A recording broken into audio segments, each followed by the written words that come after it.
यजामहे सुगन्धिं पुष्टिवर्धनम् उर्वारुकमेव बन्धनान् मृत्योर्मोक्षेयमामृतात्। ॐ तत्पुरुषाय विद्महे महादेवाय धीमहि तन्नो रुद्र प्रचोदयात्।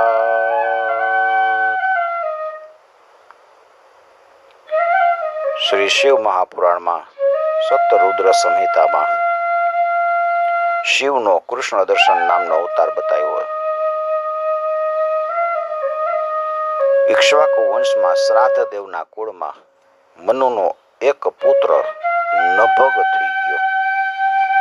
એને જ્ઞાન આપવા માટે શંકરે કૃષ્ણ દર્શન નામે અવતાર લીધો હતો. એની ઉત્તમ કથા નંદીશ્વર કહે છે. આ નભગ ઘણો બુદ્ધિમાન હતો. એ વેદાભ્યાસ કરવા માટે ગુરુને ત્યાં લાંબો સમય નિવાસ કરે છે. એ વખતે મનુના અન્ય પુત્રો હતા. એને પિતાની મિલકતના ભાગ પાડી લીધા, પણ નભગ માટે કાંઈ ન રાખ્યું. પોતે બધું રાજ્ય ભોગવતા હતા. નભગ વિદ્યા પ્રાપ્ત કરીને વેદશાસ્ત્રો ભણીને પાછો આવ્યો.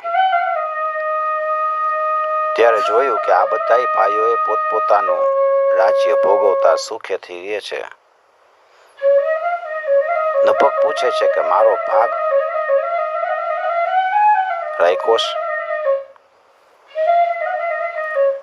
હોય તો મને મારો ભાગ આપી દો. ભાઈઓ બધા કહે છે કે ભાગ પાડતી વખતે અમે તને ભૂલી ગયા હતા. હવે તારા ભાગ તરીકે અમે આપણા પિતા છે એને આપી છે, તું એને સ્વીકારી લે. વિસ્મય પામતા નભગ પિતા પાસે ગયો અને ભાઈઓએ જે ઉત્તર આપ્યો એ સંભળાયો કે મને તમારો મને ભાગ આપ્યો છે, મારા ભાગમાં તમને આપ્યા છે. પિતા ધીરજ આપતા કહે છે કે આ તારા ભાઈઓએ ઠગાઈ કરી છે. પિતા એ કંઈ ભોગનું સાધન નથી, છતાંય હું તને ઉપાય બતાવું છું. અંગીરા વંશના બ્રાહ્મણો હમણાં યજ્ઞ કરે છે, પણ એ બધા છઠ્ઠા દિવસે મોહ પામી અને કર્મની કર્મ શુદ્ધ રીતે થવું જોઈએ એની શુદ્ધતા જાળવી શકતા નથી. તું વિદ્વાન છો તો ત્યાં જા અને વિશ્વે દેવાના સૂક્તો વડે મને જ્ઞાન દે, યજ્ઞની શુદ્ધિ કરાવ. વિશ્વ દેવાના સૂક્તો સારી પીઠે તું બોલ, સારી પેઠે બોલ છે. વિશ્વ દેવાના સૂક્તો એને શીખડાવ્યા. યજ્ઞ પૂરો થશે એટલે આ બધા આંગીરસ બ્રાહ્મણો છે એ સ્વર્ગમાં જશે અને યજ્ઞથી વધેલું ધન તને આપી દેશે. ધન વડે તારો નિર્વાહ સુખેથી થશે. નભગ પિતાએ કીધું એ પ્રમાણે આંગીરસ બ્રાહ્મણો યજ્ઞ કરતા હતા અહીંયા ગયો. છઠ્ઠા દિવસે બધે મૂંઝાણા. ત્યારે મનુપુત્ર નભગે વિશ્વે દેવાના 2 સૂક્તો સ્પષ્ટ કીધા અને યજ્ઞ કાર્ય પૂર્ણ થયું, સફળ થઈ ગયું. આંગીરસ બ્રાહ્મણોએ વધેલું દ્રવ્ય નભગને આપી દીધું અને એ બધા સ્વર્ગમાં ગયા. નભગ એ બધું દ્રવ્ય એકઠું કરી અને જવા લાગ્યો છે. તેવામાં એની પરીક્ષા લેવા માટે ભગવાન શંકરે રુદ્ર કૃષ્ણ દર્શન રૂપે ત્યાં આવ્યા અને અટકાવે છે. નભગને કહે છે કે હે પુરુષ, તું કોણ છો? આ ધન તો મારું છે, તું કેમ લઈ જઈશ? તને કોણે મોકલ્યો છે? સાચું કહેજે. નભગ વિનયપૂર્વક કહે છે કે આંગિરસ બ્રાહ્મણોએ યજ્ઞ કરતા વધેલું દ્રવ્ય મને આપ્યું છે. હે કૃષ્ણ દર્શન, તમે મને કેમ રોકો છો? કૃષ્ણ દર્શન કહે છે કે તારા પિતા મનુ ધર્મના જ્ઞાતા છે, એને પૂછી આવ. જે નિર્ણય આપશે ને હું સ્વીકારીશ. નભગ પિતા પાસે ગયો અને બધી વાત કરી છે.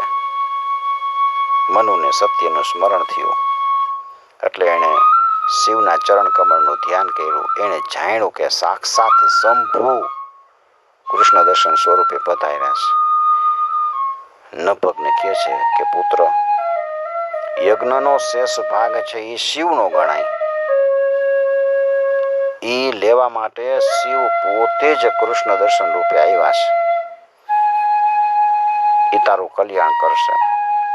તું જા અને એને પ્રસન્ન કર. બધું તને એને આપી દેશે. અને યજ્ઞના અધીશ્વર દેવની ક્ષમા માગીને સ્તુતિ કરજે. પુત્ર નામ કીધું. મનુ પણ પુત્રની સાથે યજ્ઞ સ્થાને ગયા છે.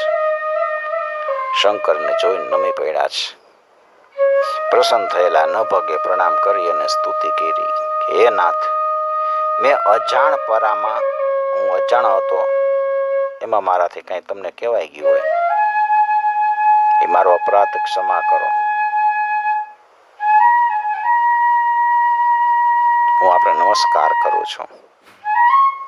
ત્યાં તો બ્રહ્મા વિષ્ણુ આદિ દેવો બધા ત્યાં આવી પહોંચ્યા છે. એમણે પણ ભગવાન શંકરની સ્તુતિ કરી છે.